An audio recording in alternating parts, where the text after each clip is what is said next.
Ladies and gentlemen, I'm Antonio Ponte. It's time for the 7th annual World Comes to Palm Beaches tournament. As we get set, it's opening night. Going to be the Dominican Republic 18U versus Team Venezuela 18U. First in lineup for the visiting DR 18U team.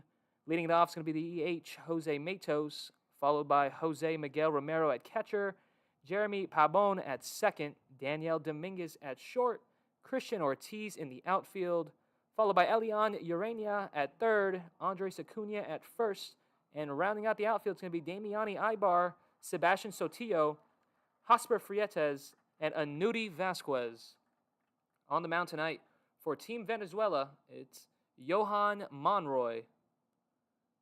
First pitch is upstairs, but called strike one, and that's how things get underway here at the 7th annual World Comes to Palm Beaches tournament. We just concluded the opening ceremony. A couple of stars out tonight. Hall of Famer Andre the Hawk Dawson, Montreal Expos, Chicago Cub longtime member, and Florida Marlin, as well as Charles Johnson, as that pitch is high and in. So 2 balls and a strike on Matos. A lot on the line opening night. Both teams looking to get ahead in bracket play in international. As that one's hit on the ground to second. Throw over to first is in time, and that's going to be the first out of the tournament.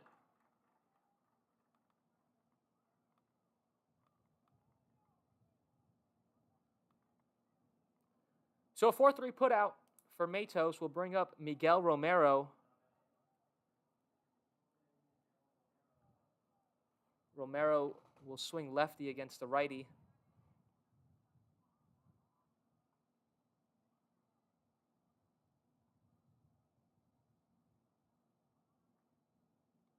First pitch, that one swung on and missed. And the count now at 0-1 on Romero. Romero will be doing the catching duties for the Dominican Republic today.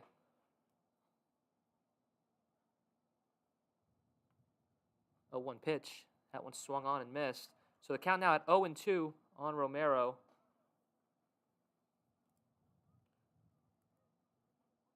Monroy has settled in very quickly. Doesn't seem to have any nerves from playing in the stadium, as Romero going to do a good job there with 2 strikes. Going to poke one into right field. That's going to be a 2-strike single. And the DR has the first base hit of the night. So with 1 out and a man on, it's going to be Jeremy Pabon up to the plate.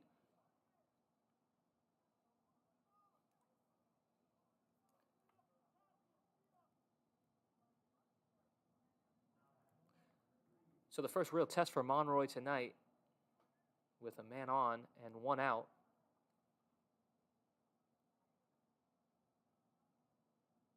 If you're just tuning in, this is the opening night of the 7th annual World Comes to Palm Beaches tournament.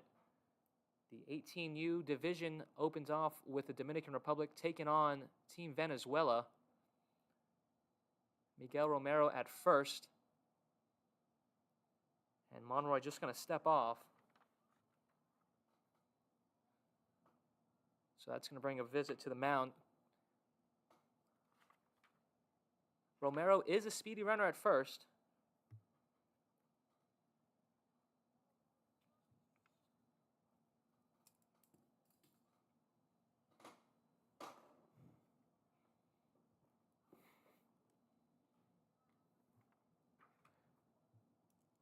So Jeremy Pabon at the plate for the DR. Romero with a big lead at first. Monroy looking, deals home. First pitch is fouled. That one's going to go into the bleachers. 0-1 count now on Pabon.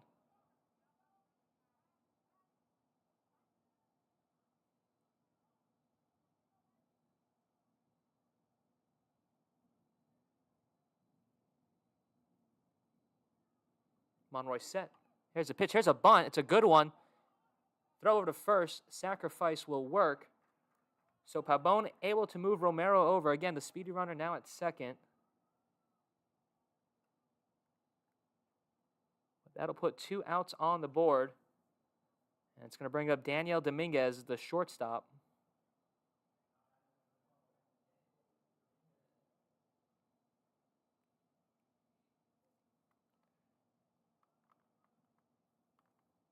Two outs here in the top of the first. Monroy looking to escape that 1-out single.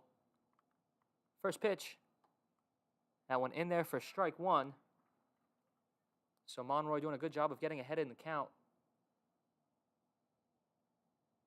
Has thrown a first pitch strike to all 3 batters he's faced so far.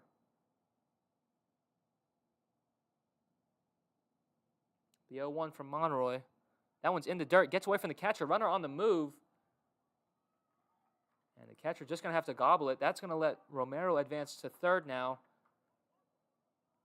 So 90 feet away for the DR to get ahead early in this one. Beautiful weather conditions tonight at the ballpark of the Palm Beaches. It was sunny and breezy all day. The sun has since gone down, but it stayed breezy. Just a perfect night for baseball here on opening night. Tons of stars in the building for this one. 1-1 pitch, that's fouled straight back. So Monroy able to get ahead now. Pitch away from getting out of this first inning.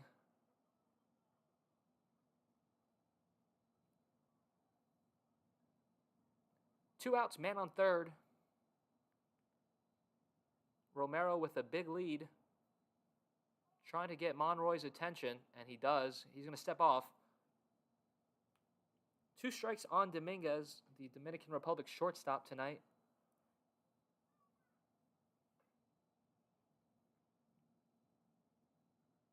The 1-2. That one in the dirt, and it'll even the count at 2-2.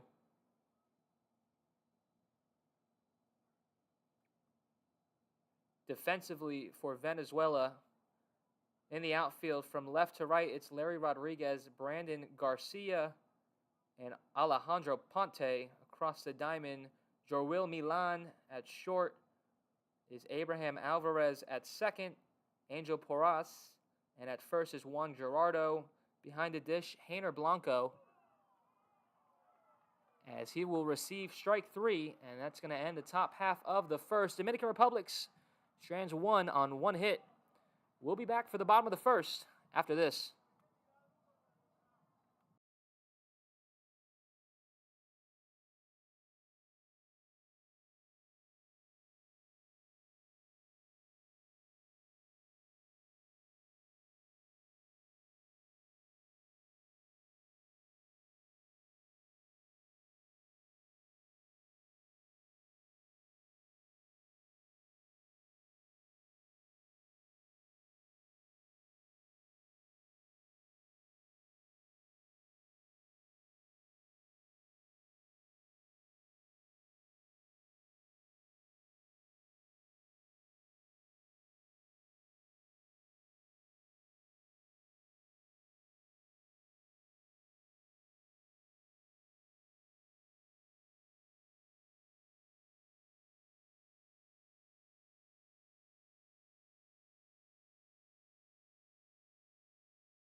Bottom half of inning number 1 just about set to begin. Team Venezuela at the plate. Leading it off is going to be Angel Porras, followed by Brandon Garcia and Larry Rodriguez to lead things off. In the 4th spot, it's going to be Hainer Blanco, followed by Alejandro Ponte, Fabian Hurtado, Abraham Alvarez, Jorwil Milan, Juan Gerardo, and Juan Ledesma will round out this lineup. They'll be taking on Christopher Martinez as his first pitch gets all the way to the backstop. So 1-0 count now on Porras. Porras leading it off, playing second for Venezuela. Martinez set. Here's the 1-0. That one's in there. And the count even now at a ball and a strike. So a clean inning for Venezuela to lead things off. Only the 1 hit allowed in that top half of the first. As Porras is going to go around, and the count now at 1-2.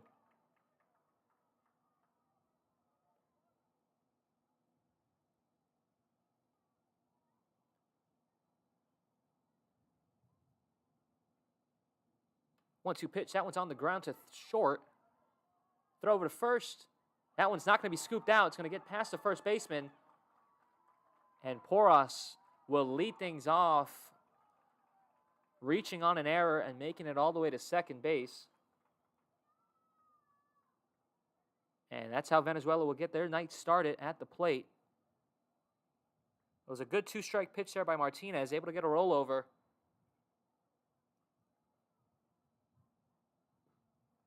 But it was Dominguez at short who was unable to make the throw.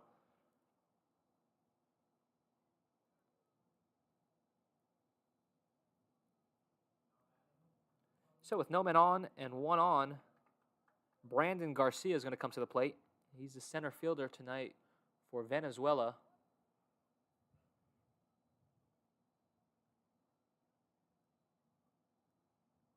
Martinez set. Here's a pitch. That one in there for strike 1.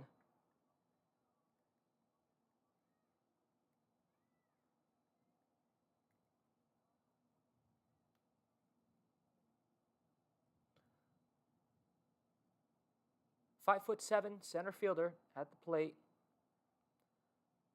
Pitch from Martinez. Garcia puts a drive into that one. That is deep to center field. And it's going to get past the center fielder. The ball's on the ground. The throw's going to come in and not going to get cut off. And Venezuela will get on the board first tonight. It's Garcia with a double. And that'll make it 1-0.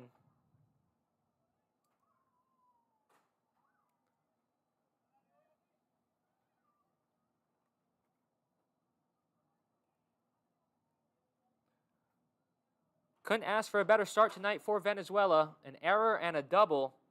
And they quickly find themselves ahead in this one.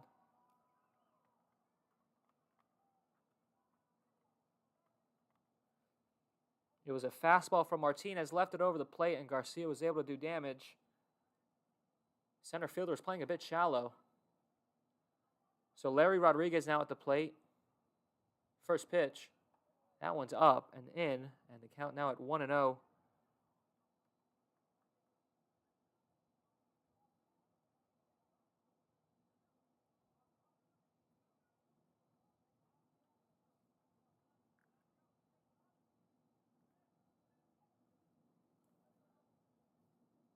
Ball and no strikes on Rodriguez. Here's the pitch. That one's way outside, and the count now at 2-0.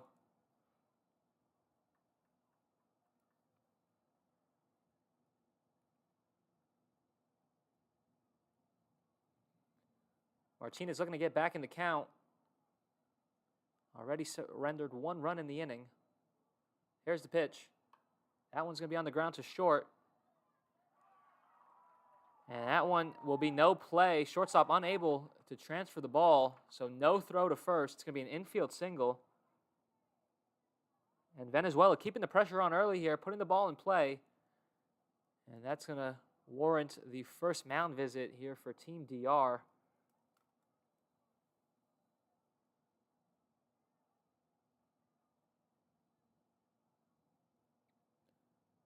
Just tuning in, it's 1-0 Venezuela. This is the opening night of the 7th Annual World Comes to Palm Beaches tournament. Team DR 18U versus Team Venezuela 18U. As we begin bracket play for the 18U International.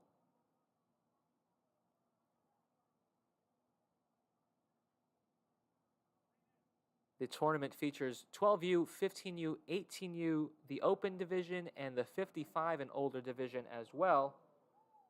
Games will be broadcasted live all weekend here on CBO TV, so make sure you subscribe for more content.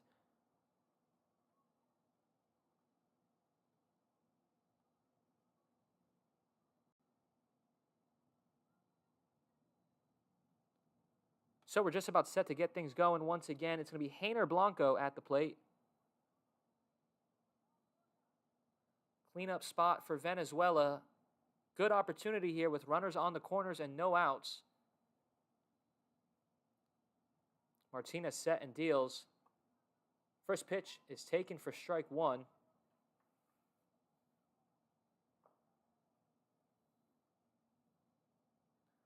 Martinez has thrown well tonight, just a couple of unfortunate errors behind him.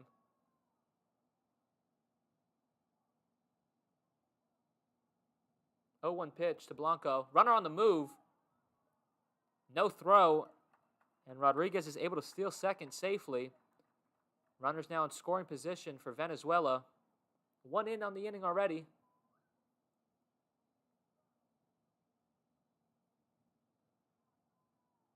Good opportunity here for Blanco early in this one to open up a big lead.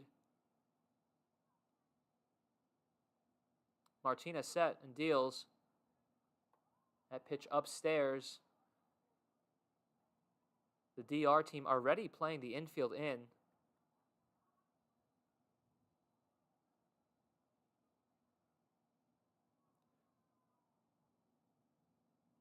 So seeing a little bit of strategy to begin this one. Again, tournament play, bracket rules. So if it were to come down to a tiebreaker, head-to-head runs and runs against play a big role. So, of course, most importantly, you want to win the game.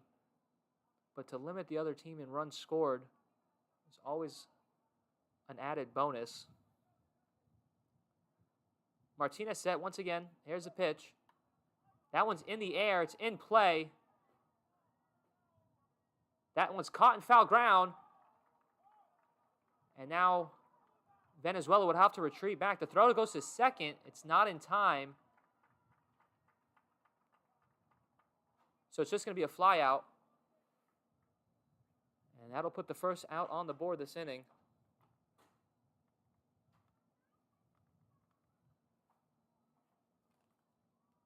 That was Acuna at first, able to make the catch. As Alejandro Ponte will step to the plate for the DR.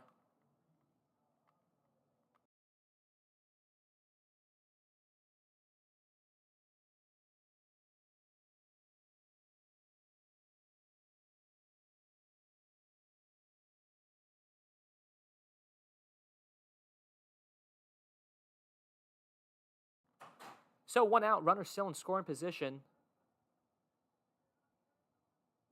Alejandro Ponte at the plate, the lefty. Going to foul that one off for strike one.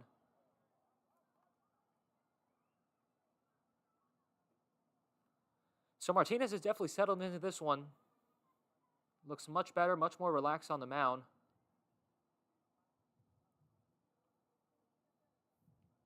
Trying to limit the damage to just 1 run.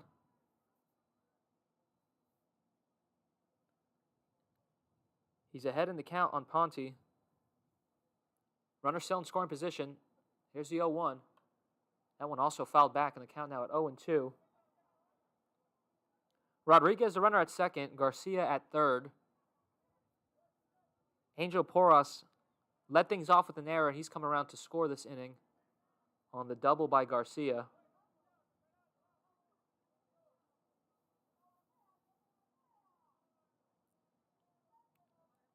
0-2 to Ponte.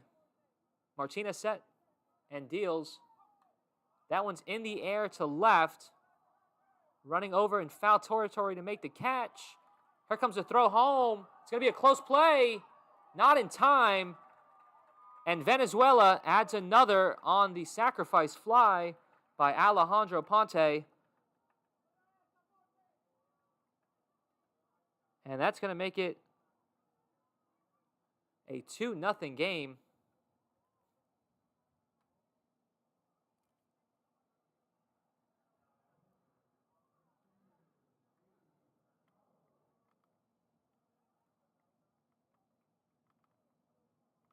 So 2 outs now for the DR. At the plate for Venezuela, it's going to be Fabian Hurtado. First pitch to Hurtado is in there for strike 1.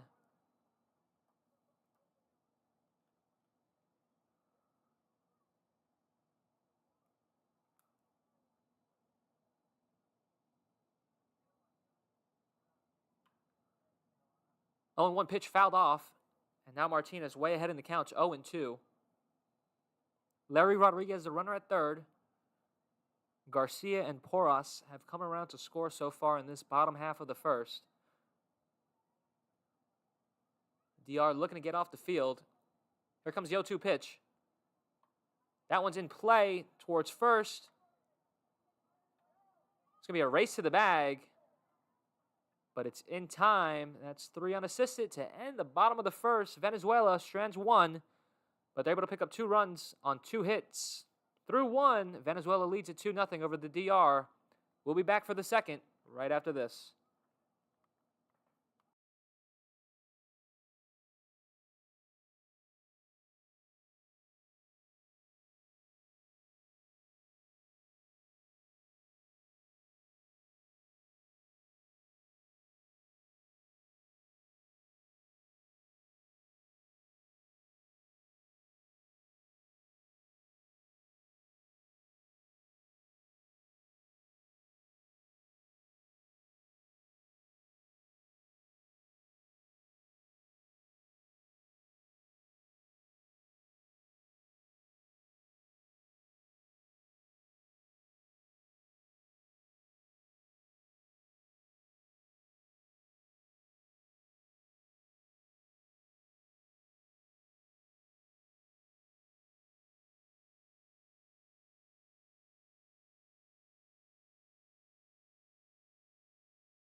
Top half of inning number 2. It's going to be 5, 6, 7 due up for the DR.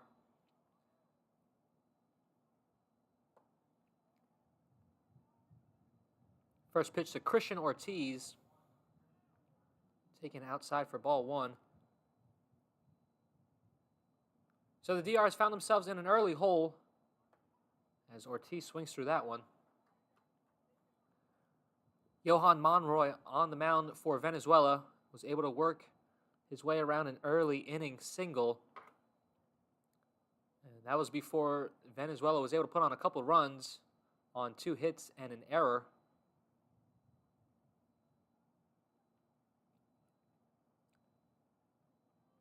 Still early, plenty of time in this one, but the DR looking to get back in it. Here's the pitch to Ortiz. That one outside. And Ortiz now ahead in the count.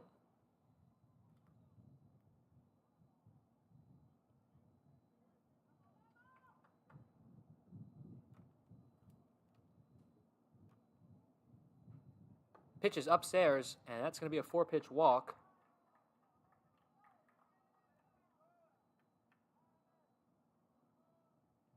So the second base runner of the night for Dominican Republic will bring up Elian Urania.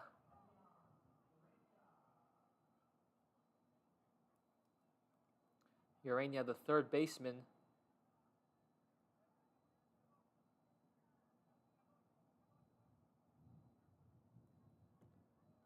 First pitch taken just outside. So 1-0 count to Urania.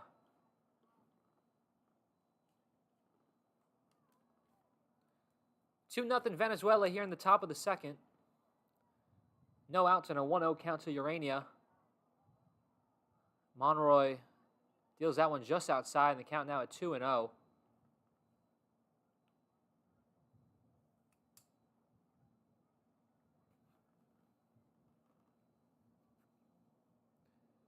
Monroy set and deals.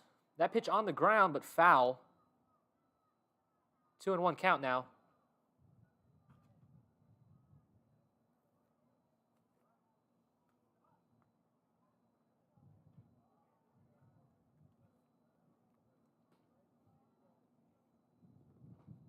Ortiz, the runner at first. No outs here in the top of the second for the Dominican Republic as they trail 2-0 early in this one. Runner on the move, but the pitch is popped up. So Ortiz will have to go back to first as that one is caught by the catcher for out number 1.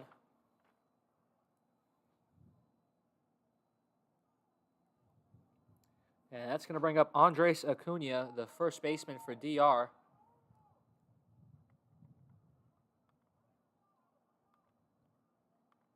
One out, one man on for the Dominican Republic in this one. Monroy comes set. We'll take a quick look over at first. Doesn't throw over and gets back on the mound.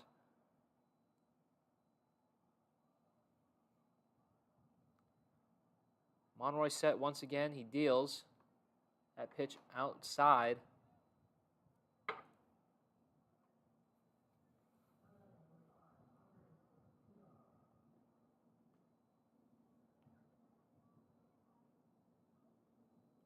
Acuna, the lefty, has a big hole over there in between first and second. Runner on the move. The throw. That's in time. So Urania is going to get caught stealing. And that's going to be the second out for the DR.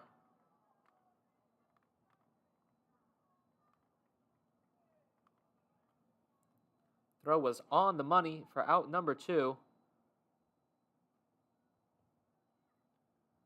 Monroy now looking to get out of this second inning.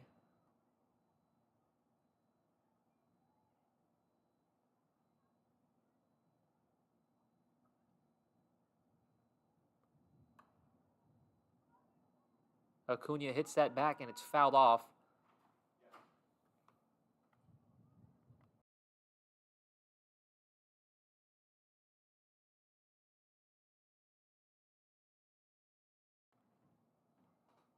So 2 strikes on Acuna. Monroy set. Here's the pitch. That one's in the air to center. But it's caught for the third out of the top half of the second. The DR had a runner on first, but he was thrown out, and that's going to end things here in the top of the second. We move to the bottom of inning number 2. It's going to be Alvarez, Milan, and Gerardo due up for Venezuela right after this.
Bottom half of inning number 2 set to begin.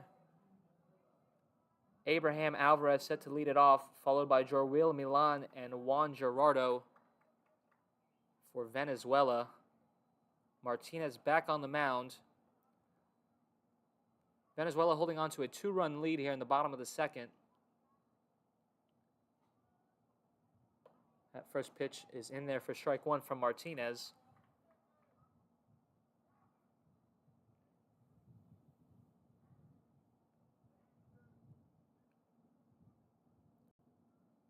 Oh, 1 pitch is outside, and the count even now at a ball and a strike.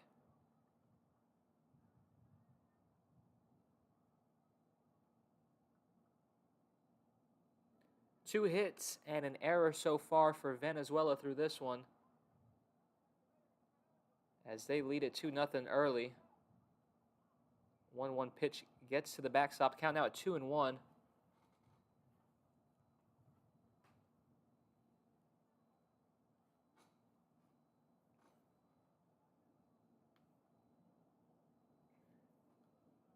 Porras led things off with an error. He reached and advanced to second. Brandon Garcia followed with a double.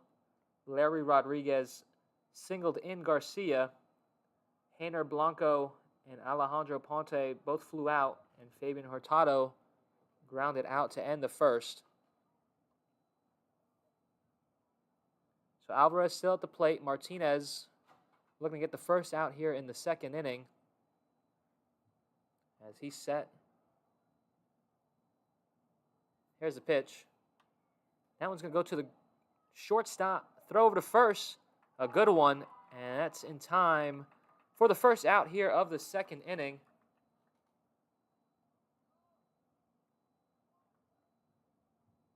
And that's going to bring up Jorwil Milan for Venezuela.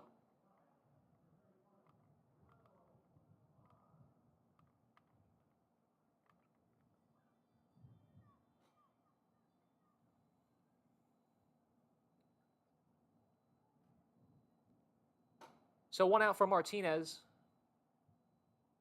First pitch to Milan is upstairs, taken for ball 1.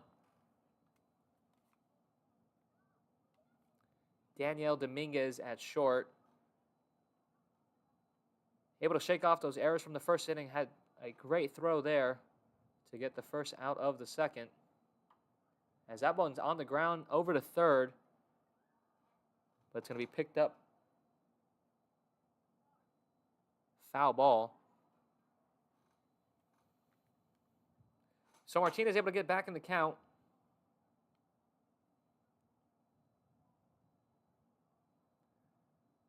Milan looking to lead things off here in the second.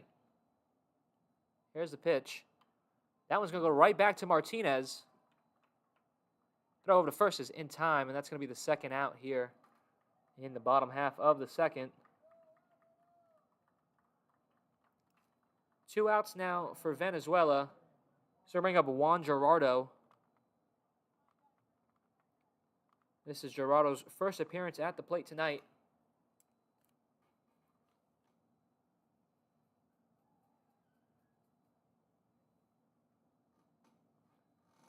Two outs here in inning number 2.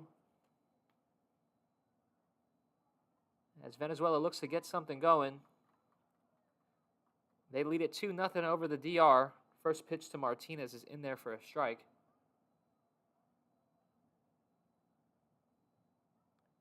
Oh, 0-1 to Gerardo.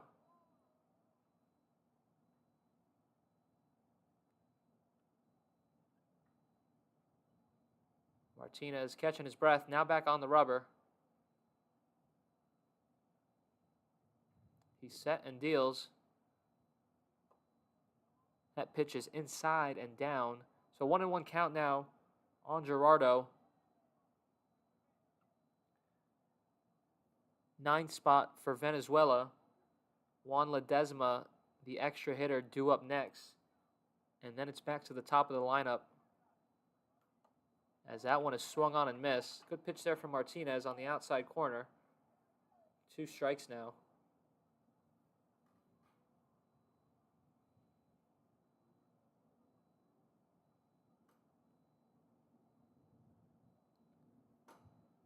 Martinez looking for a 1-2-3 inning. He's got Gerardo to 2 strikes. Set and deals. Curveball outside. Count now at 2-2.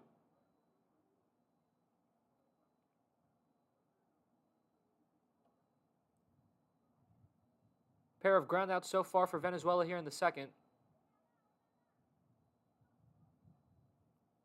Martinez looking to get out of it. Here's the pitch. Another curveball, but that one even more outside than the last one. And the count now full at 3-2.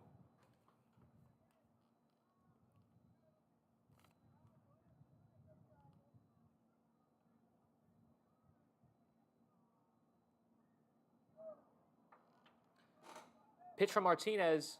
That one's a called strike 3. And that's going to end it here in the bottom of the second. Venezuela goes down in order. Ibar, Sotillo, and Freitas due up for the Dominican Republic right after this.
Top half of inning number 3. Damiani, Ibar at the plate.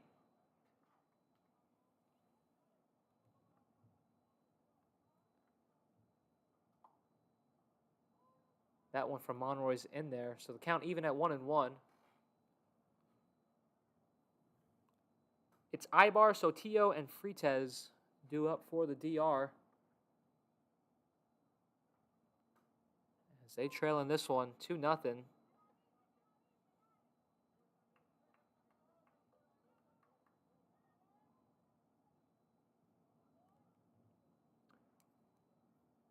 Two strikes on Ibar. Here's the pitch. That one fouled off, and Ibar able to stay alive. Some support in the comments. Alejandro Landeta sending a muscle emoji, and Asdrubal Guerrero, Viva Venezuela. There's a swing and a miss. And Monroy able to pick up his second strikeout here in this one. Going to bring to the plate the outfielder Sebastian Sotillo.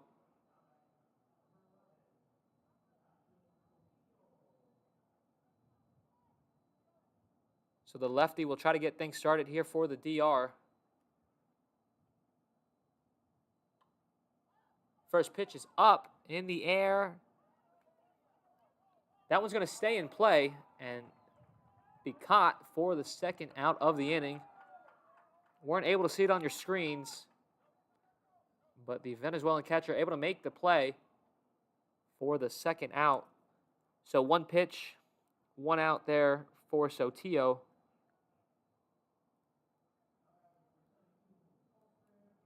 And that's going to bring Hosper Freitas to the plate.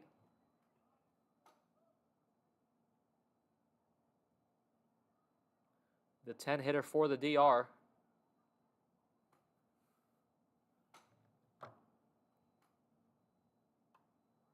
First pitch to Freitas, hit in the air. This is going to be a quick inning for Venezuela, as that one's caught by the third baseman for out number 3. 1-2-3 goes the DR. They still trail 2-0 as we head to the bottom of the third after this.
Bottom half of inning 3. Juan Ledesma leading it off before we go back to the top of the order for Venezuela. Martinez back on the mound as he begins his third inning of work.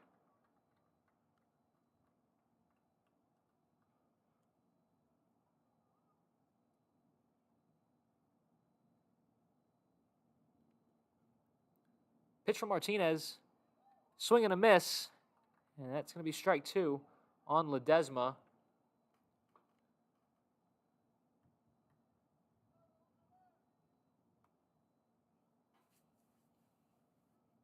No outs here in the third. Pitch from Martinez. Curveball grounded over to third. That one's going to take a weird skip and will go foul. So Ledesma will have to do it again.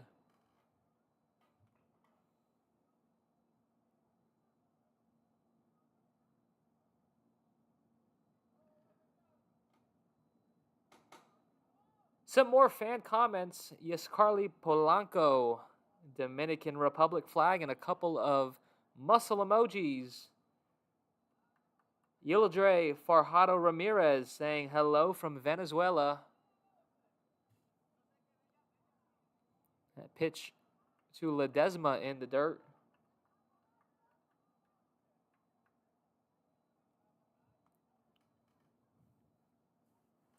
Again, if you're just tuning in, Venezuela able to take a 2-0 lead early in the first inning.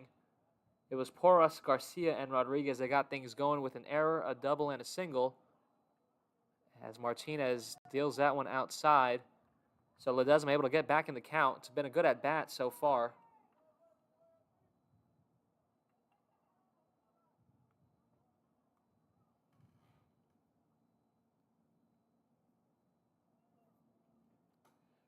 Pitch from Martinez. That one's in there. So Martinez able to get the strikeout. Picking back up where he left off in the second. As that'll flip the lineup card back over. It's going to be Angel Porras.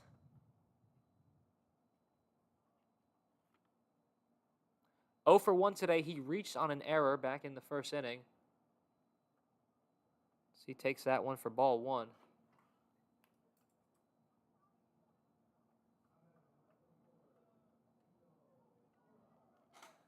Rebecca Guerrero says, hello. I see you from Spain. Go Venezuela. Chantal Urania saying, vamos Dominicana. Porras hits that one up in the air to shortstop, makes the catch, and that's the second out here in the third. 2 outs now for Brandon Garcia. Garcia 1 for 1 today. He doubled back in the first inning.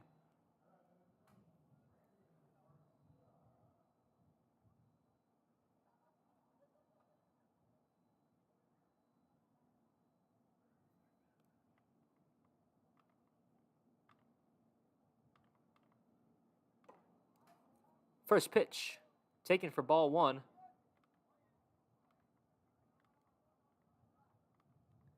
Center fielder for the DR playing noticeably deeper than what he was playing Garcia back in the first.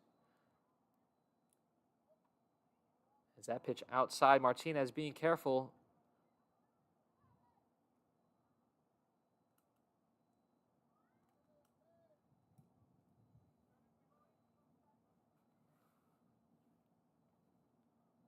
Pitch to Garcia. That one way outside, and the count now at 3-0.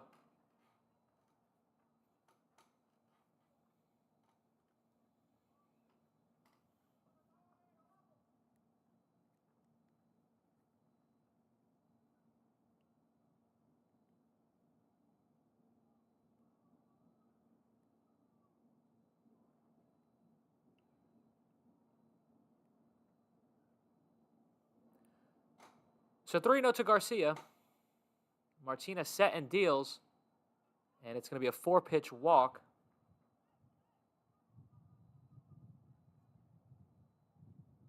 So Garcia will trot to first. It's going to bring up Larry Rodriguez. Rodriguez with a single in this one.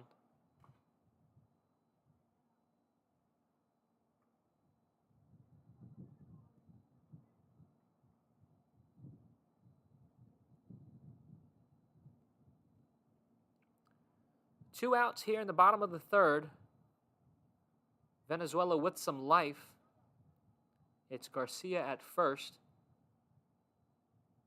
Speedy runner for Venezuela. As that pitch is in the air to right. Right fielder's under it, and that's going to be the third out here of the third inning.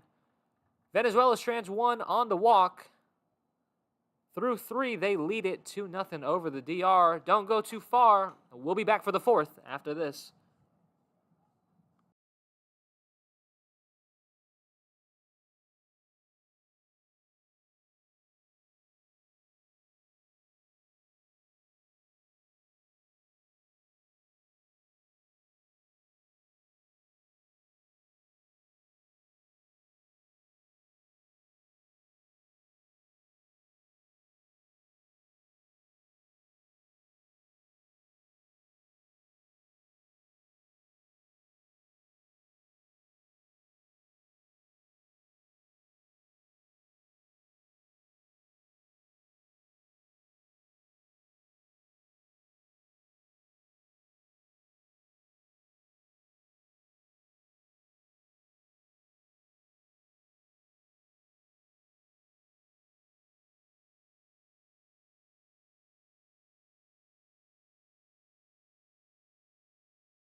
Top half of inning number 4 in action. It's Anudy Vasquez at the plate for the Dominican Republic. Behind in the count 0-1 as that pitch is upstairs. Count even now at 1-1. It's going to be Vasquez, Matos, and Romero to lead things off here in the 4th.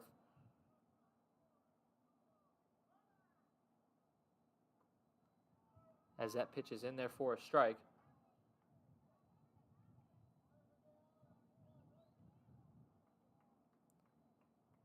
So far, so good for Monroy through 3. So he deals that one, but it's outside.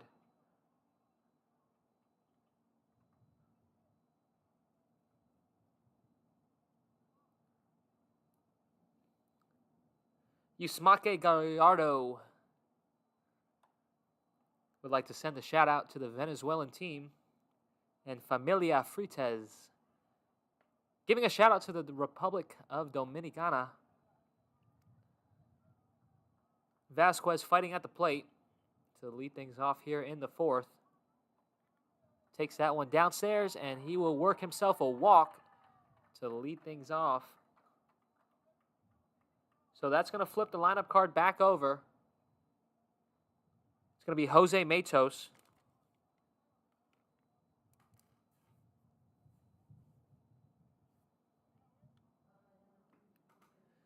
Estefania Jimenez says, "Vamos Monroy."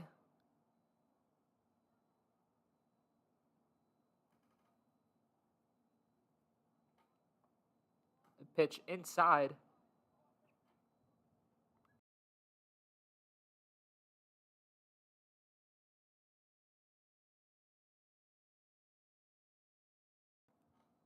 So 1-0 to the Dominican Republic leadoff hitter.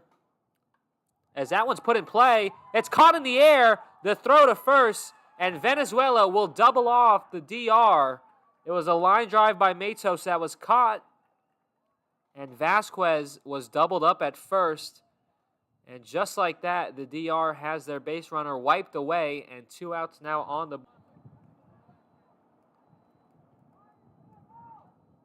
Now that's going to bring up Jose Miguel Romero, the catcher for the DR.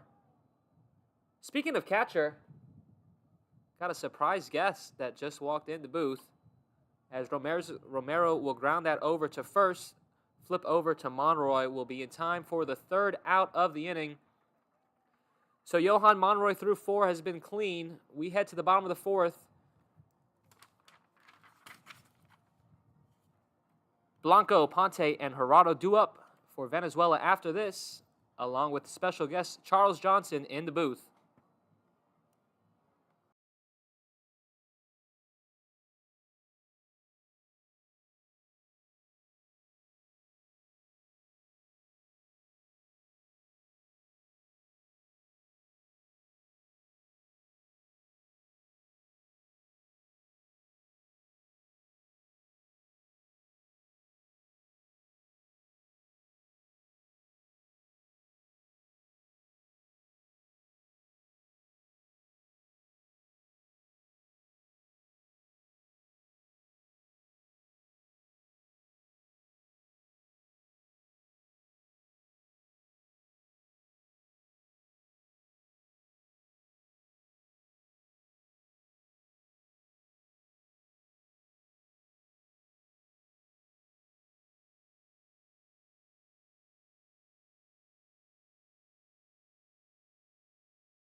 Bottom half of the fourth set to begin for the Venezuelan team. It's going to be Blanco, Ponte, and Hurtado at the plate. And in the booth,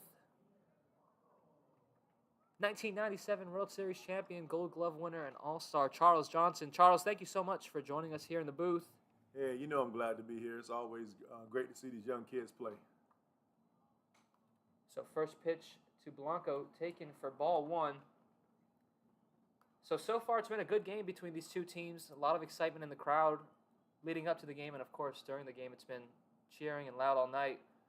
Tell me a little bit about your experience being down on the field and talking to some of the fans. Mm-hmm. You know, my experience here has been great today, and it's always great coming here to seeing a lot of these players that come from all over the world to come here and play, and a lot of these young kids probably never played at a major league ballpark before, and so for them to be able to come walk on the field and walk out with their country, it got to be amazing for a lot of them.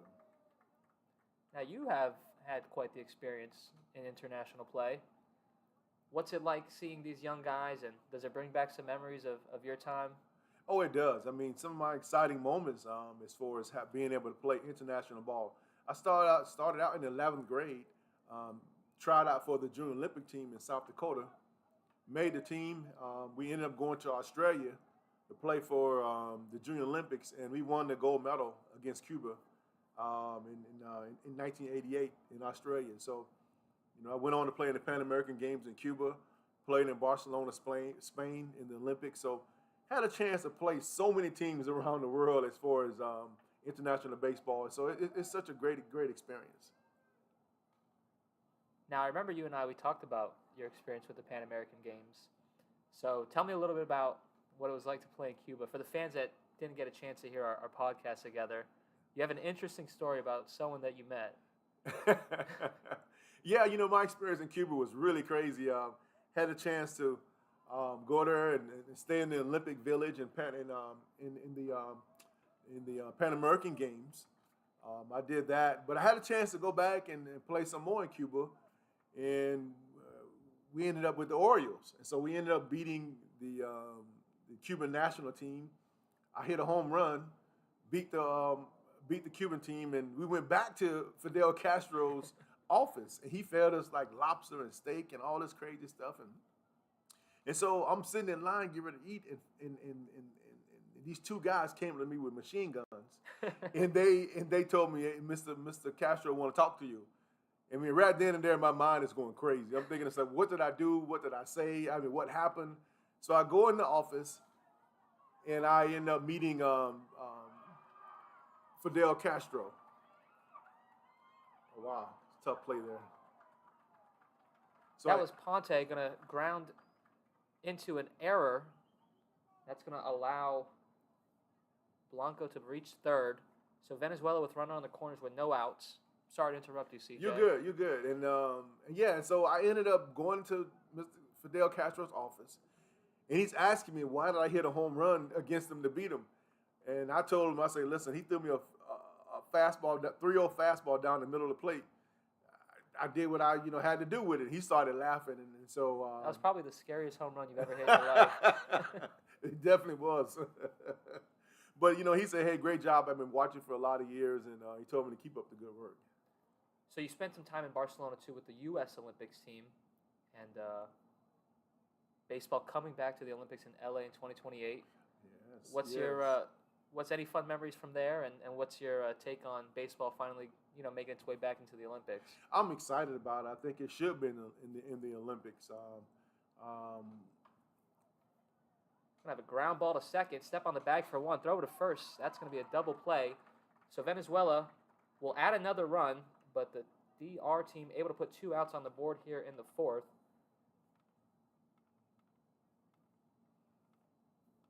So yeah, time in Barcelona. Tell us a little bit about it. My experience in Barcelona in 1992 was incredible.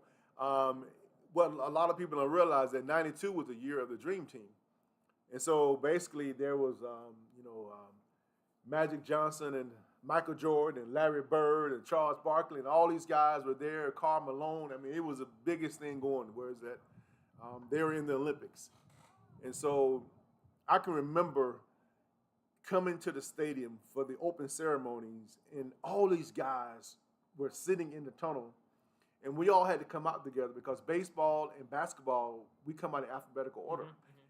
And here I am walking out with Magic, Johnson and Larry Bird and Michael Jordan and all these guys. It was really incredible. We all was wearing the same uniforms, and it was an amazing experience to be able to be part of a USA Olympic team.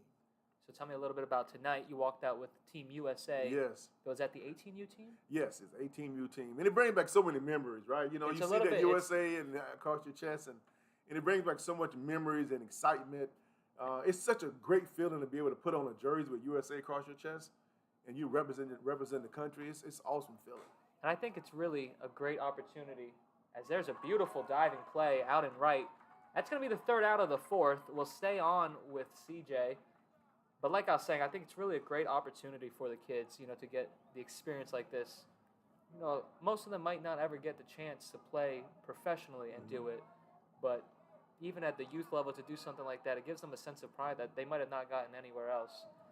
So what was it like for you to come through the gates? Did it bring back a little bit of some memories? Did we do a good job at the tournament? You did a great job. It brings back a lot of memories. I mean, you walking in, you're holding your flag and USA flag, and you have other countries holding their flag, and it brings such of a great pride in what you're doing. And what it does is that it really ties in the fact that baseball and sports in particular really bridge the gap between countries. It really bridged the gap, whereas that we see is that it's a global game, and it speaks its own language. And so each country brings its own type of excitement. Each country brings certain ways they play the game. I mean, so it brings a whole different dynamic when all of this comes together. It's such a joyous thing to watch. So now, in your career, I want you to kind of take me through you as a Major League Baseball player and you as a player of Team USA. Was there a difference in your game, in the team's game? Was it more personalized when you're playing in Major League Baseball for your own stats, for your own legacy? And was it more of a team-oriented thing when you played for USA? Was there differences? Was there differences in country style in terms of gameplay? Yeah. What was that like for you? Well, I mean, it's definitely somewhat of a both on both ends. I mean, it's an individual thing, but at the same time, it's a team thing on both sides, playing for the USA. It's just that when they were playing for the USA, at that time, we were all college kids. And so you're like 20, 21 years old, and you're playing against grown men in Cuba, playing against grown men in Japan. And so that changes the whole complex of things, whereas that we are still maturing as ball players, and you got some guys over there that's 30 years old. I used to see guys in the dugout smoking, just grown men over there. It's a different ball game. But the game doesn't change. Because even though you were in college and you still competing against grown men, it doesn't change. It's just that they're just a little older and they're just a little more mature. Back to the game real quick. DR is going to have Jeremy Pabon, Daniel Dominguez, and Christian Ortiz due up here in the fifth. Pabon had a sacrifice bunt back in his first at-bat. First pitch in there for strike one. So some news just came out just today. Now you were named to the University of Miami. What was it? All-time team? Yeah, all-time team, and I was a catcher for it. Yes. Yeah. Can we get your initial reaction to that? I'm very excited about it. I mean, University of Miami has always been a great place in my heart. I mean, at that time when I went to Miami back in '89, there was no Miami Marlins. There was no Tampa Bay Devil Rays. And so there was no major league team in Florida. So for me, Miami baseball was so big and so huge, whereas that I decided to go to Miami after being drafted first round, 10th pick out of high school. I decided to go to Miami, and I never caught my first year. I played first base, and I knew I wasn't going to catch it. And so that's how big Miami was to me, whereas that I could have went probably somewhere else and started catching. But I went to Miami and played first base my first year, and because I had that dream and goal to go to Miami. I only went to Miami for a visit. I never went to any other school. Wow. I only visited Miami. You had your sight set from day one. My sight set on day one where I wanted to go. Ooh, Close play. close play Wow. at first. Pabone's going to be thrown out by the shortstop for the first out here in the fifth. That was a close one. So one out here for the DR as they trail 3-0 in this one.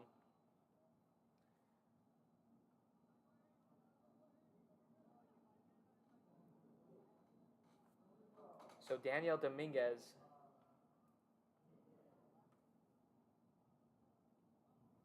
will step up to the plate. He's 0 for 1 today, struck out back in his first plate appearance. Now I want to go back to what you said.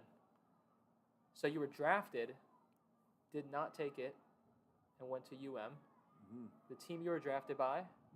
The Montreal Expos. Montreal Expos, and you went to Miami. Now there was a gentleman in here that threw out the first pitch with you today that played for the Expos and was from Miami and played with your father. Yes. And then played with you. Yes. Coincidences? Are you some sort of time traveler? Tell me a little bit about Andre Dawson, what he means to you, and what it was like playing with the Hall of Famer. I mean, it's pretty weird because my father played with him at Florida A&M University at FAMU, and my dad was a pitcher. Of course, the Hawk played outfield, and I can remember being younger, and he always stayed in touch with the Hawk from time to time, and so I can remember being in my house and talking to Andre Dawson when he was on the road from time to time. It wasn't very often, but sometimes my dad would get a hold of him and he'll say, "Can you talk to my son Charles? Give him some encouraging words and all this stuff. He's a baseball player, and this and that." And he used to talk to me that kind of stuff. And so, what's the chances of I get a chance to play with him at the end of his career? And we playing with the Florida Marlins at the time, and I played with them his last year in the big leagues. And so, we became good friends. His wife and my wife are really good friends to this day.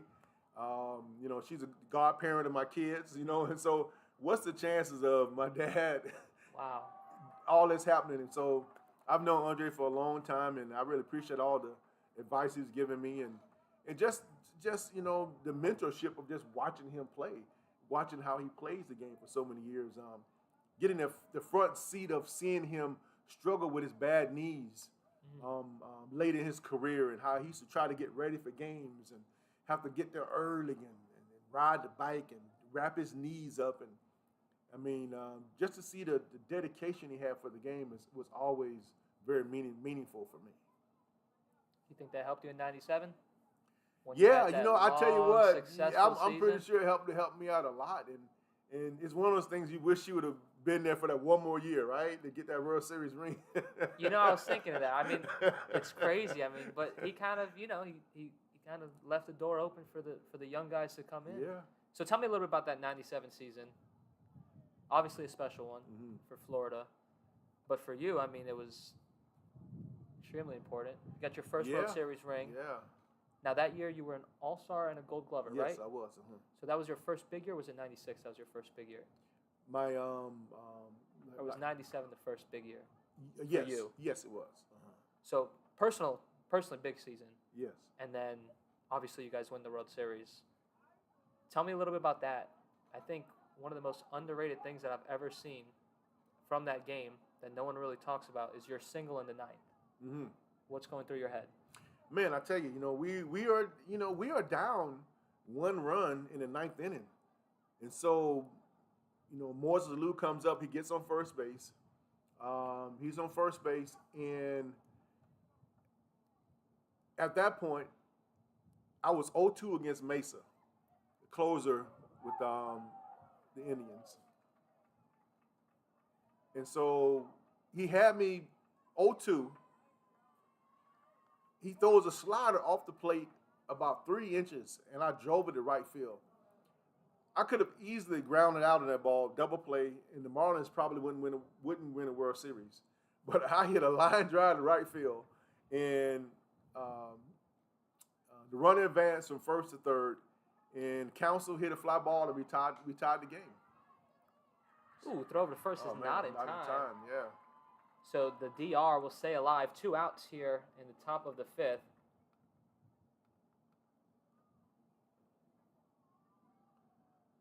So an error by the shortstop is going to bring up Elian Urania. So going back to that ninth inning. So now you're on first, and they take you out the game.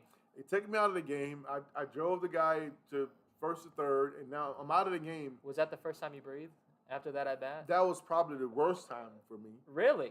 Because I had no control no more. I wasn't in the game no more. Now I'm panicky as hell. Really? I'm pacing back and forth from the clubhouse to the locker room, the clubhouse to the locker room. That was the worst time for me when I came out of the game. Really? When I played the game, while you playing the game, you are so in the game.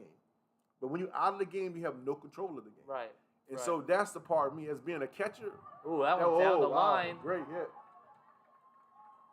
Runner on the way to third. He's going to be held up. The throw was going to come into second. Venezuela had a chance, but it's going to be a 2-out double. And the DR now with the runners in scoring position here in the top of the fifth. They have been quiet all night, but their first real opportunity off of Monroy comes here in the top half of the fifth with 2 outs. Bit of a 2-out rally as Andres Acuna will step to the plate. Acuna's 0 for 1. He flew out back in his first at-bat as we'll have a mound visit. You know, I have to say, I'm surprised. I thought you were going to tell me, man, I got that hit, drove in the run, and I kind of sat back and just chilled. It was easy. It was hard. It was the longest 3 innings of my life. Just the longest couple innings of my life, waiting and going extra innings to try to win that ball game. And man, when Edgar got that hit up the middle and drove in that run, what a relief! It was something that was amazing to be a wild card team and got a shot at winning the World Series. And Cleveland was not a pushover. I mean, they were favored to win that series, and they was a really good ball club. And so for us to go back and forth to win that game in 7 innings, it was a great feeling.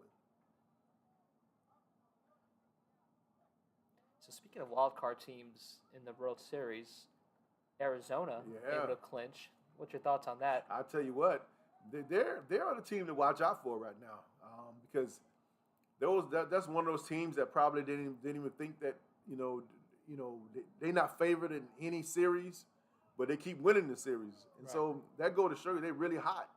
And so usually this time of the year, whoever's hot got a shot at it because they've been playing some good ball and they really scrap a team and they find a way to win. And so it's going to be an interesting series.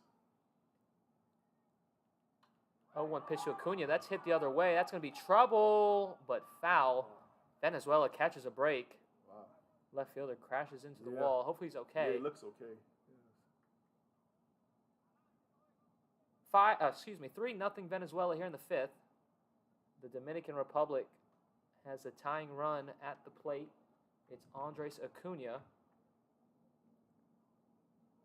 Ortiz, the runner, at third. Urania at second. 2 outs. As Monroy trying to work out of this inning. So Arizona, when you were playing, would not have made the playoffs with the old format. Yes. And now for the second year in a row, a 6-team, as there's a ground ball to short. Could be the end of the inning. Venezuela's going to get out of it. The DR will strand 2 runners here in the fifth.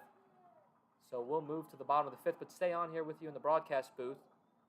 Give me your thoughts on the new playoff format and some of the other rule changes that I think would have made your career a bit harder with the bigger bases and the clock and all that.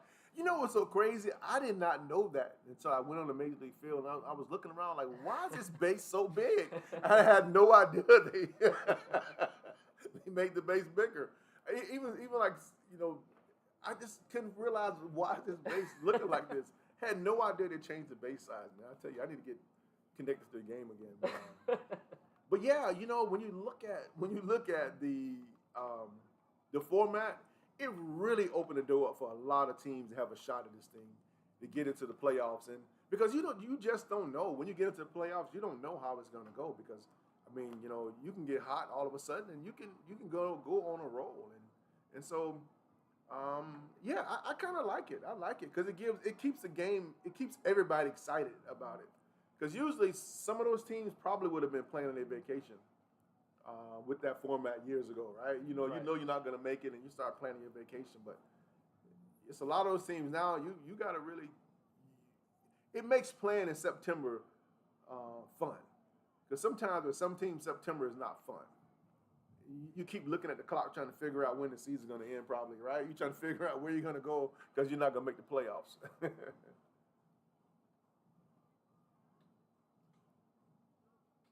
So bigger bases and a pitch clock now. I want your perspective as a catcher and also as a hitter. Are you a fan? Do you think it would have made your job harder, first off? I'm not against the pitch clock. I think it keeps the game moving.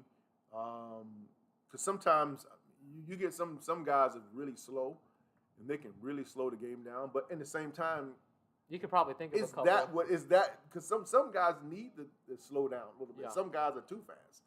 And but I think that the pitch clock is a big thing. I think it helps out a lot to keep the game moving. Because at one point the game was really slowing down a lot. And I think that helps out a lot for us a pitch clock. Can you think back in your career about any guys that had like a really long pre-at-bat ritual and you were just kind of behind the plate like, man, can this guy just get in the box already? There was a few guys like that. Guys that have their rituals like Garcia Parra. That's what I was thinking. Yeah, of. he Red always Sox. had his rituals and this and that, and he everything he did the same thing all the time with his gloves, his wristband, his arm, and You'd probably be behind home plate just begging for him to get in. So yeah, Garcia Parra, man, he's a great dude. But yeah, things have changed a little bit. Even in the catching position now, you see a lot of guys catching on one knee. Pretty much everybody does now. Yeah. Before, you didn't see that very much. When I was coming up, guys before me probably did it like Tony Pena. Or you might have Benito Santiago sometimes would do that. He'd throw from his knees. But for the most part, guys never caught on the knee.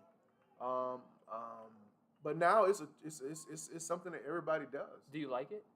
I don't care for it with guys on base. I think some guys, I think it stunts their mobility. Now, some guys are really good at it, but I don't think it's for everybody. That one, Oh, wow. Another great play. Great A lot of catch. good defense Yes. on the mound and on the field. I hope he's okay. Oh, no. Looks like Martinez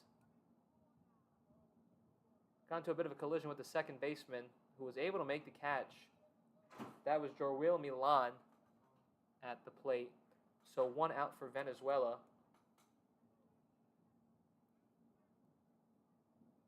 Umpires and coaching staff tending to the two players. Juan Gerardo is going to be next for Team Venezuela. Martinez is back up. He seems to be okay, which is great news.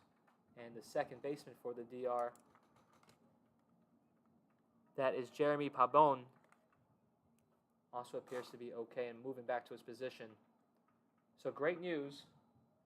They'll give Martinez a couple of pitches to warm up, I assume, just to make sure he's okay. Yes, excellent news.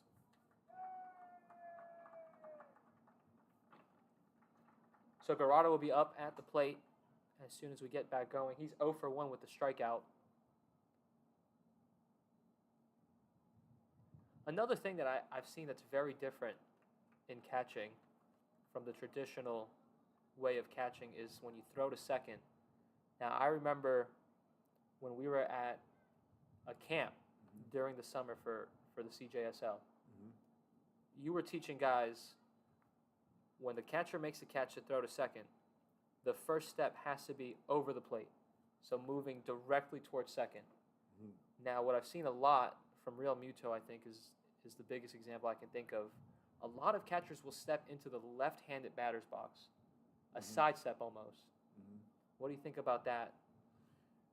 I don't understand it, but the dynamic has probably changed where a lot of guys. Have you seen the sidestep? Like, do you know what I'm talking about? It's like where they're not moving forward, but kind of like a sidearm throw to second. I haven't quite seen that yet too much. And you're saying they don't take a step; they just throw it. Ooh, we're gonna have a base hit there from Gerardo. So Venezuela now back on the base pads as they lead at 3-0.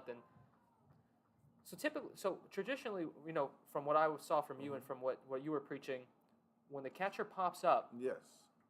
you want them to move their momentum forward My to the direction base. of going towards second base. Yes.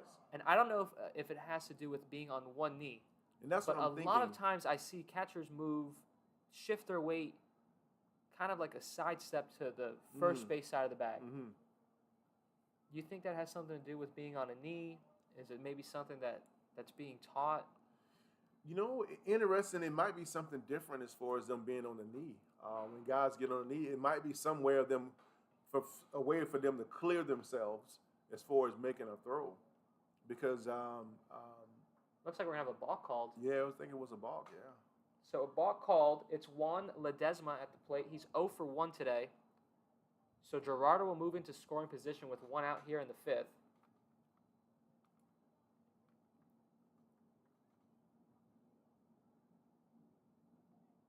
Venezuela leading 3-0 over the DR here in the bottom of the 5th. 1 out. And Gerardo at second. The pitch to Ledesma. That one's in the air but foul. Get out of play. Take a quick break here to read our chat. Rebecca Guerrero says, Arepa Power. Paolo Khalid rooting for Venezuela. And Jada CM1 saying, let's go Venezuela. Ladies and gentlemen, before CJ goes, we're going to open up the YouTube chat for some questions. So if you'd like to ask any questions, get them in now. We'll try to read through as many as we can before Charles takes off from the broadcast booth, as Ledesma swings and misses through that one. So yeah, going back to our conversation, the catching position has changed a lot, and now there's rule changes that make it even more difficult. What do you think, what do you see, from your point of view, the future of the catching position? Do you think the game is tarnishing a bit what the catcher is able to do and not do in a game? And how do younger baseball players adjust to these rules? Well, I mean, when you look at the catching position, yes, it has changed tremendously as far as how guys are receiving. Guys nowadays try to put their glove on the ground and receive from the bottom up because they're trying to catch low strikes. They have come to the percentage-wise, they're thinking that if they can catch the lower portion of they can receive some of low strikes, that they can help percentage-wise of getting more outs, more strikes, and that kind of stuff. But back in the day, it was always big, too, catching low strikes. Mm-hmm. So things have not changed. It's just that the catching position are down on one knee now. I don't really care for when guys on base. When you got a guy on third base and you're on one knee, I mean, you get a guy throwing 97, and I mean, that's a tough deal to try to block a baseball. But like I say, some guys are really good at doing that. They can shift well. I just think it's not good for everybody because some guys need to push off their left leg with a right-handed slider going down and away. He needs to push off that left leg to get outside and block that baseball. Whereas that when you're on one knee, it's hard to push off that strong. And so you end up trying to scoop a lot of balls, which is really tough. And also, too, when you look at plays at the plate, I mean, things have changed. Whereas that, I mean, guys used to come in and try to run you over a little bit. Since that Buster Posey thing, things have slowed down a little bit with that. That was the Florida Marlins, too. Yeah. That was the Marlins. And you have to really give him the plate. But for me as a catcher, I've always given the runner the plate. I never want him to hit me. You know, I'm going to give you the plate. I want you to slide because now I have my catching gear on. I can come down and put my weight on you. There's a ground ball. It's going to go to shortstop. Throw over to first is not in time. The throw is off the bag. So the inning will continue for Venezuela. They'll have runners on the corners with 1 out. So Ledesma will reach first on the throwing error. And that's going to bring us back to the top of the line. It's going to be Angel Porras. Porras is 0 for 2 today. He reached on an error back in the first and flew out in his second at bat. So Venezuela with the opportunity to extend their lead here in the 5th.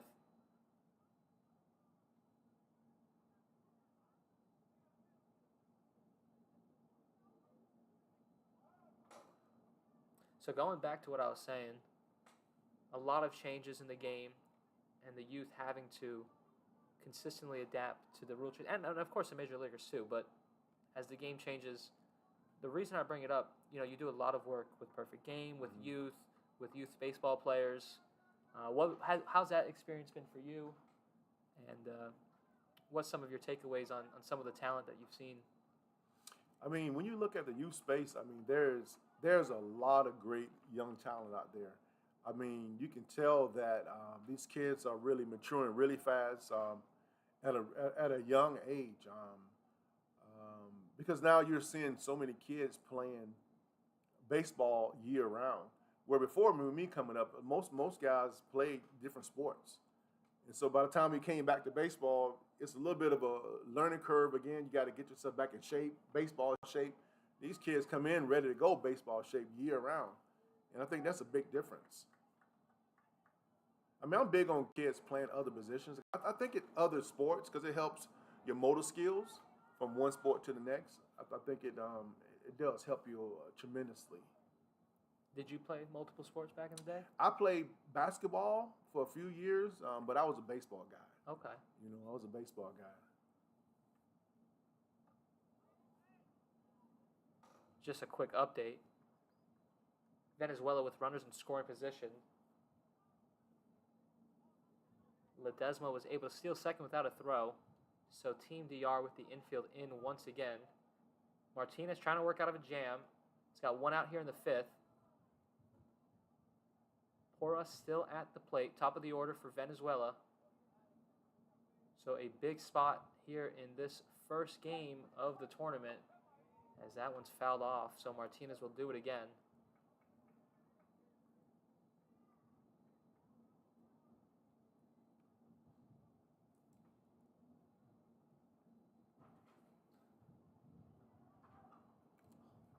It's been quite the game so far. Venezuela leading 3-0 over the DR.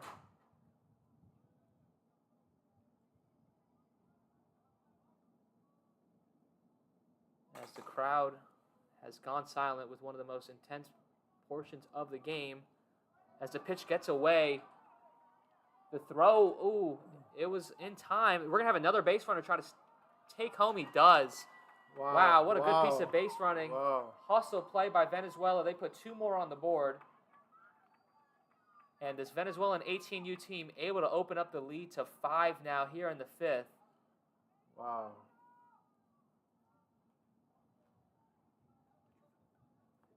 Wow, that got to be tough for DR right there. I mean, for you to give up 2 runs on a wild pitch there, that got to be really tough. So 5-0 now for Venezuela as they continue to pour it on here in inning number 5.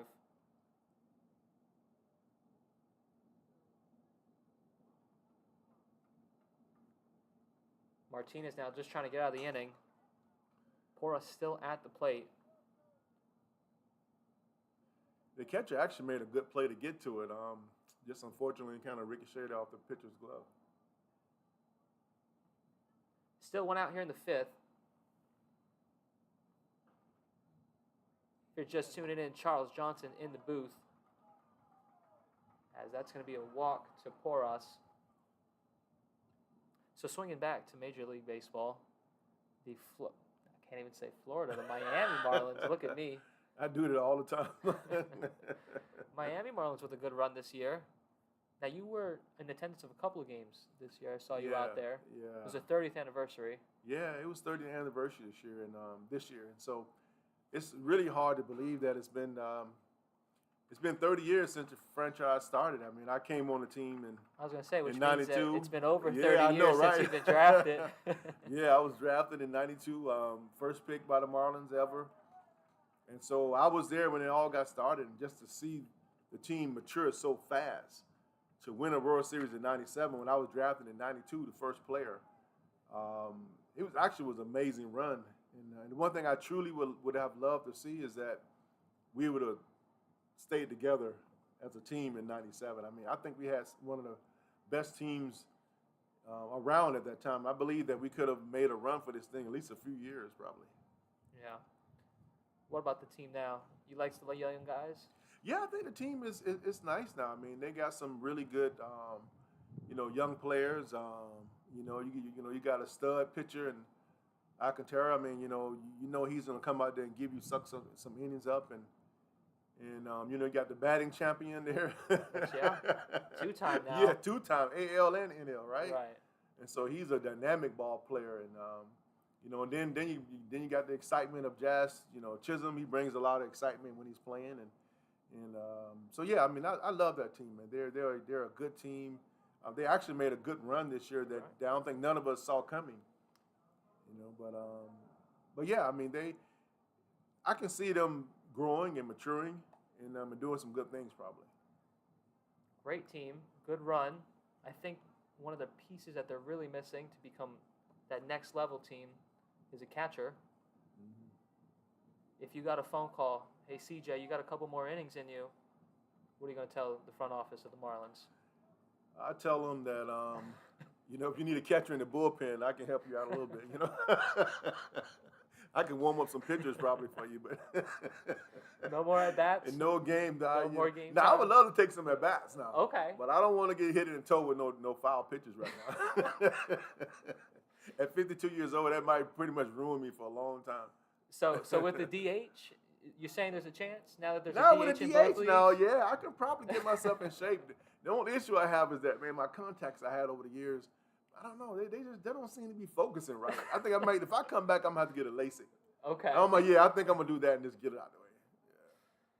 Yeah. Oh man, so 52 years old, you've won a World Series, obviously a lot of personal accolades, but you're getting really close to the 55 mark, which would make you eligible to play in the 55 division in the World Comes to Palm Beaches tournament. Are you looking forward to playing in the World Comes to Palm Beaches? Are we going to see you behind the plate once again? You probably won't see me. I tried that a couple times. When I went to Cooperstown, they had that. It's I forgot. It's a Cooperstown game where they invite the old MLB guys back, and we all play in a game. And I can't think of the name of that game. Some Cooperstown game.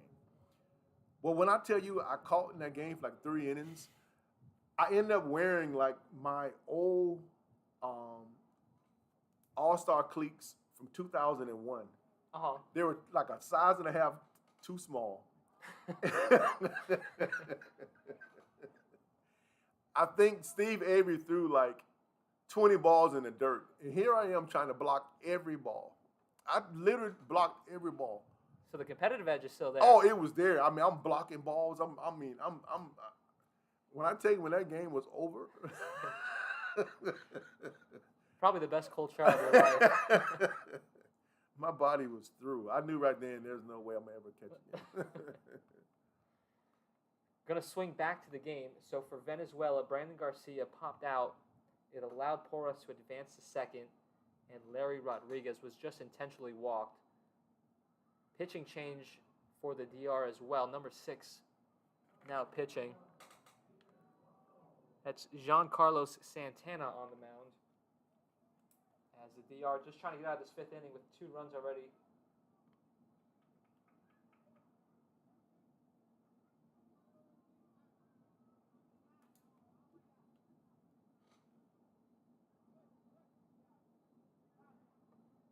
First pitch to Blanco is in there.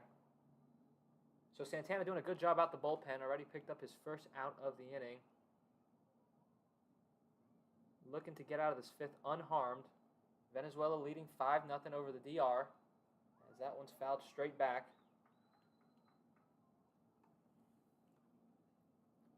So 2 strikes now on Blanco. Blanco 0 for 1 today. He popped out and walked so far in this one.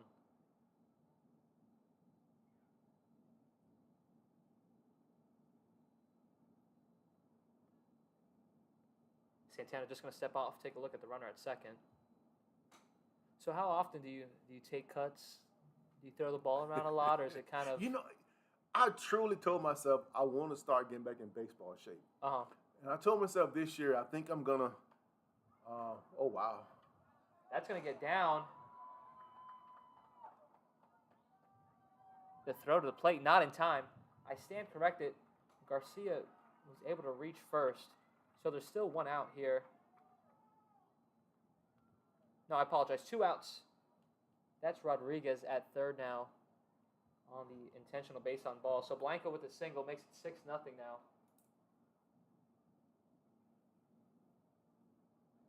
And that's going to bring up Alejandro Ponte.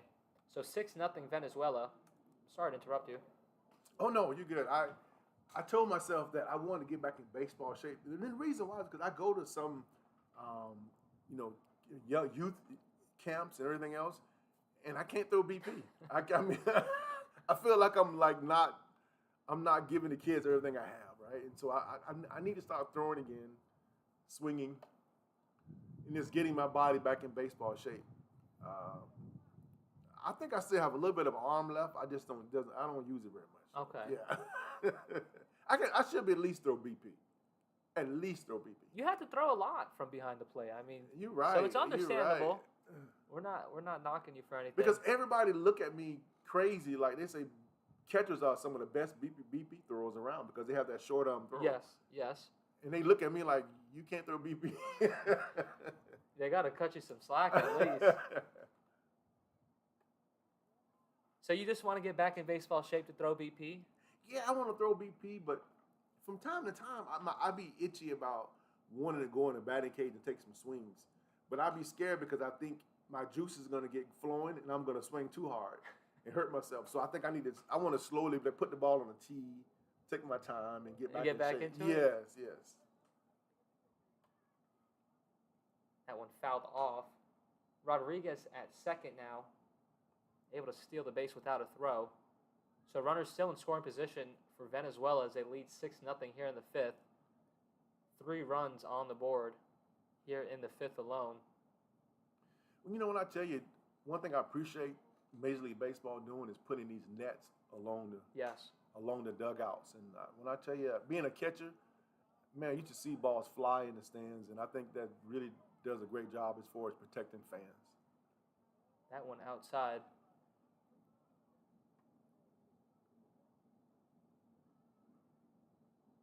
So other than the 55-year-old division, there's been some talk about 50-year-olds in baseball because Bartolo Colon, I know you know where I'm going with this, just signed, or was drafted, I should say, to the new Baseball United League. So there's no, that one's going to get past the shortstop. One run's going to come in. Second runner, here's a throw home, not in time. It's going to get past the catcher.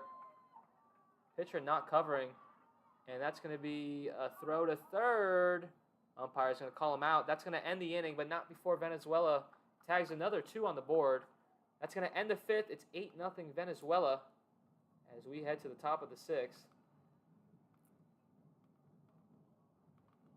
So the Baseball United draft, the first baseball professional league in the Middle East. A lot of big names. CJ's not gonna be one of those guys playing with Bartolo and Cano and. No, CJ is not going to be a catcher for them. I think my cleats are already hung up pretty much.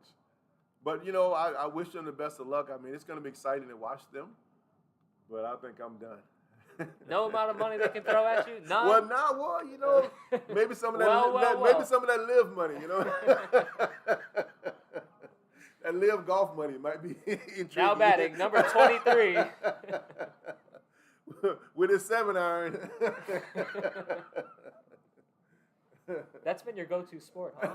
Yeah, I've been definitely venturing toward that golf a little bit. It kind of keeps me outside and keep a little competitive edge, and because I truly miss being on the grass.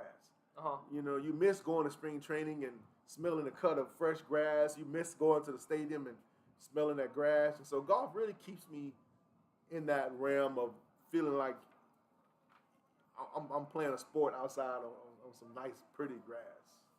How's your golf swing look? It's a work in progress. Okay.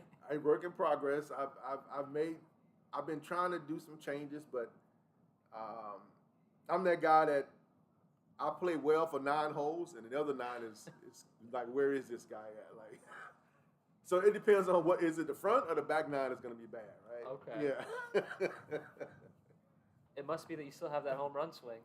Yeah, I kind of get myself out of whack um, because I think sometimes I lose focus. And usually my front nine be pretty good. It's my back nine I lose focus on, and I kind of just get out of whack. And I need to focus for 18 holes. It's really hard to do. It's a long sport. I mean, Yes. I guess now with baseball with the new rules, I mean I can't really think of a sport now. Maybe tennis, maybe longer than golf, but Yes. it's a lot to stay locked in. It really is. So top of the sixth, Damiani Ibar at the plate for the DR. Venezuela leading 8-0 through 5.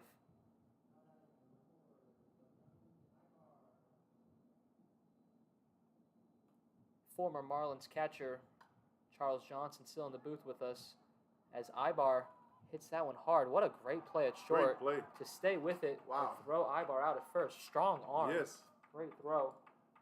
And that's going to be the first out here of the sixth. Going to bring up Sebastian Sotillo. Sotillo is 0 for 1 today. He flew out in his first plate appearance. The DR still has not gone through their lineup twice. They have struggled offensively to get the bats going. Johan Monroy has been excellent on the mound. 5 1/3 shutouts inning so far. Again, this is a tournament-style bracket play. So everything just about counts. Runs scored, runs against, head-to-head records. All plays a big role in the final seedings. Both teams with a championship to their name in the tournament. No team in the division has won 2 championships in this World Comes to Palm Beaches, as Sotillo flies out to shortstop for the second out of the sixth.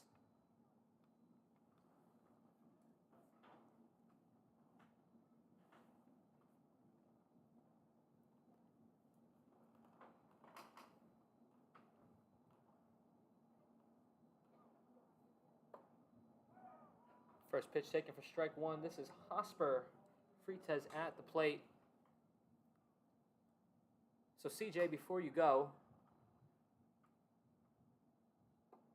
as that one's looked for ball one, just want to hear your last thoughts on everything that's taken place today between the ceremony and the game and the future of the tournament. Just some final thoughts and what you want to say to the crowd at home and maybe to some fans listening. Just some advice. Without a doubt, I think the future of this tournament looks really bright. Mario has done a great job, and this is like really his baby in a sense, whereas that he feels like he can make a difference, whereas they're bringing a lot of kids around the world to come and compete, to play some baseball, and I'm really proud to be a part of it. I'm proud that he calls me to be a part of it, and I always thank him for inviting me to come out. And with that, the DR ends the inning with a pop fly. So we'll head to the bottom of the sixth. Ladies and gentlemen, once again, Charles Johnson in the booth, former Marlins catcher, World Series champion, Gold Glover, and All-Star. He's going to exit, so we'll take a break in the booth as I'm going to walk CJ out and say my final goodbyes. Don't go too far. We're going to keep the video on.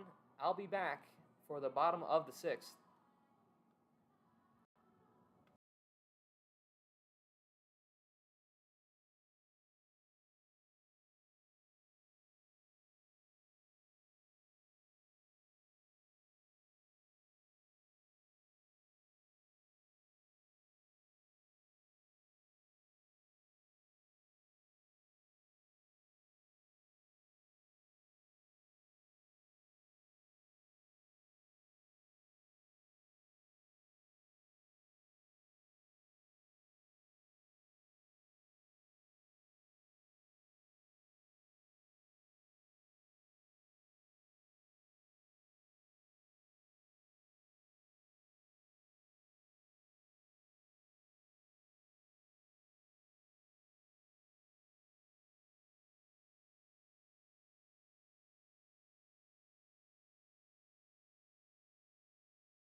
Ladies and gentlemen, welcome back. Bottom of the sixth between the 18U Dominican Republic team and the 18U Venezuelan team. Opening night here of the 7th Annual World comes to Palm Beach's tournament. Venezuela ahead in this one, 8-0.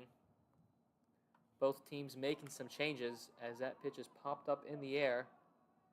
It's going to be caught by the pitcher.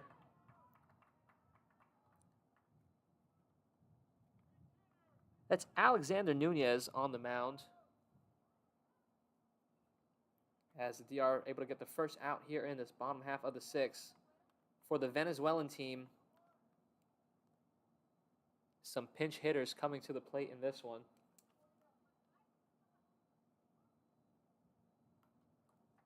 Try to do my best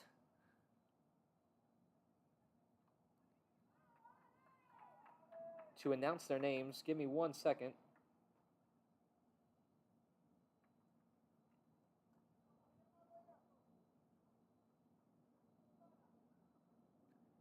Again, 1 out here in the bottom of the sixth. Venezuela leading by 8.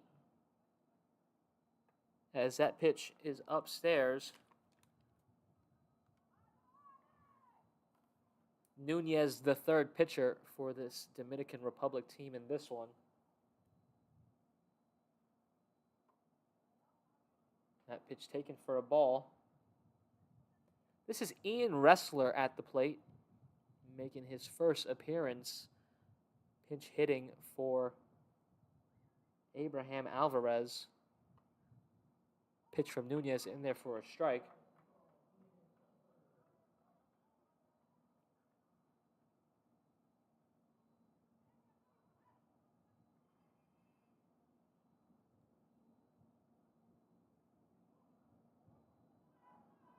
Pitch taken for a ball, so Wrestler fighting up at the plate.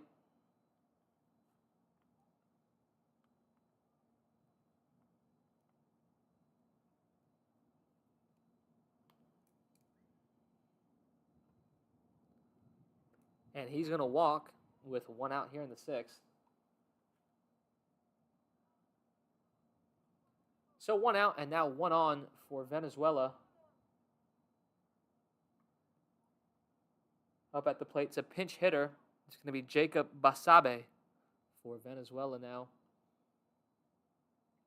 Rain beginning to fall here at the ballpark. A light drizzle.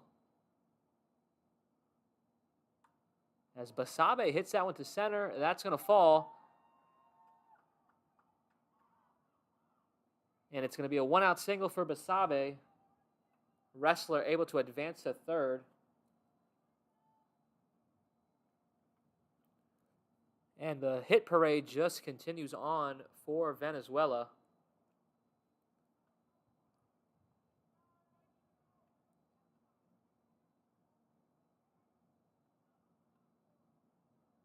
That's going to bring to the plate Juan Gerardo. He's 1 for 2 today. Struck out and singled.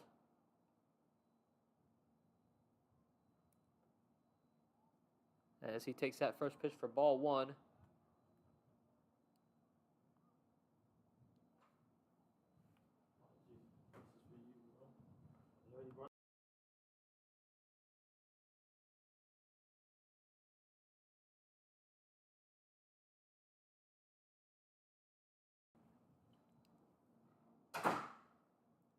Nunez set. Deals to Gerardo. That one swung on and missed. 1 out here in the sixth. Runners on the corners.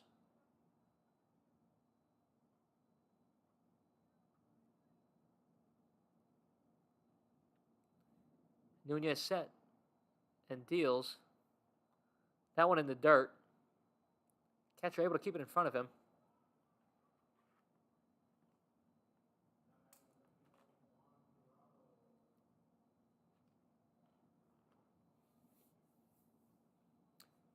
DR looking for a ground ball here. Double play would get them out the inning. Here's a pitch from Nunez.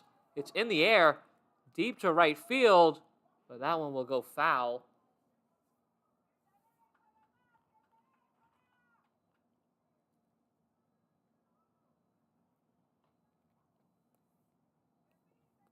This Venezuelan team knows what's at stake.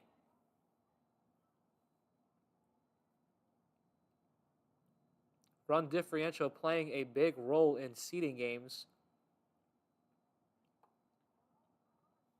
So the DR not off the chain just yet.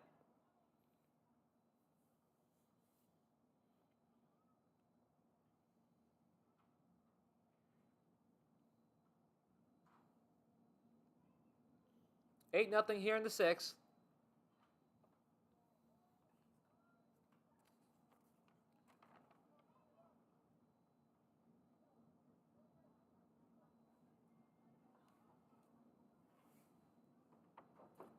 As Nunez set once again.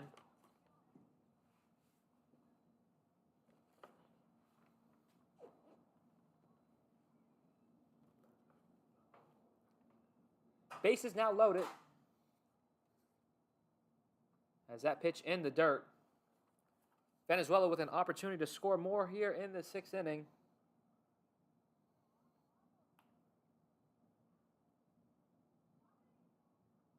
It's Juan Ledesma at the plate following the walk to Gerardo.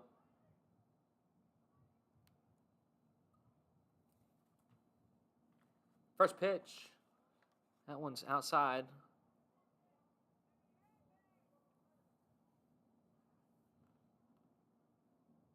Count 2-0. I stand corrected. That was the second pitch of the at-bat. So 2-0 to Ledesma. Ledesma was 0 for 2 today. He struck out and reached on an error. Bases loaded. That pitch in there for a strike. 2-1 now the count.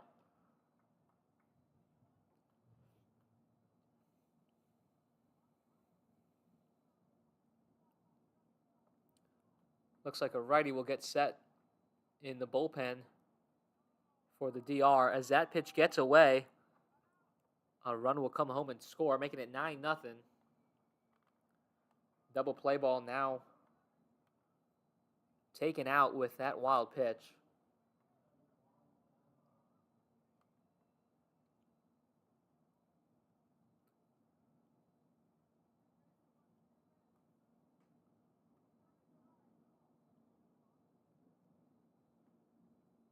Nine nothing here in the bottom of the sixth.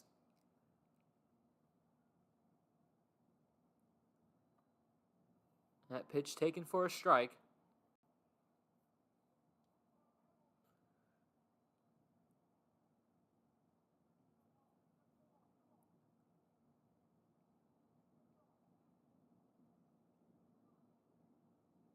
Here's the pitch. That one upstairs. Gerardo, the runner at second. Milan, the runner at third. And Ledesma now, after the walk, will be on first.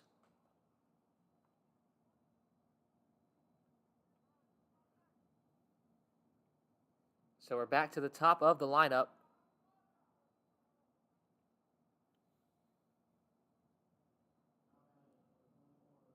It's going to be Angel Porras back at the plate. Porras 0 for 2, but he reached on an error back in the first and walked in his previous plate appearance as that pitch is fouled off.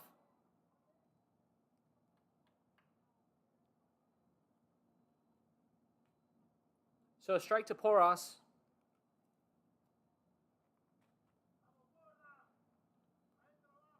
Nunez just looking to get out of the inning. Middle infield playing double play depth. As that pitch is upstairs.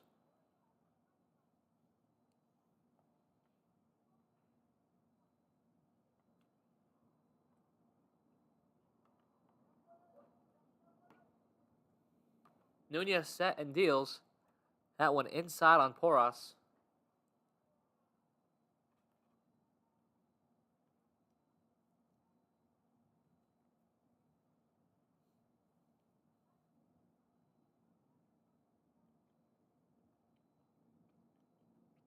So 2 balls and a strike to Porras. Nunez set and deals. That one hit in the air, out to left. Catch is made. And the runners all able to advance. Throw will go to second. That was in time. And that's going to end the inning. Venezuela able to put another run on the board But the DR able to double off Venezuela there. And that's going to end the 6th inning. It's 10-0 Venezuela. We'll be back for the 7th after this.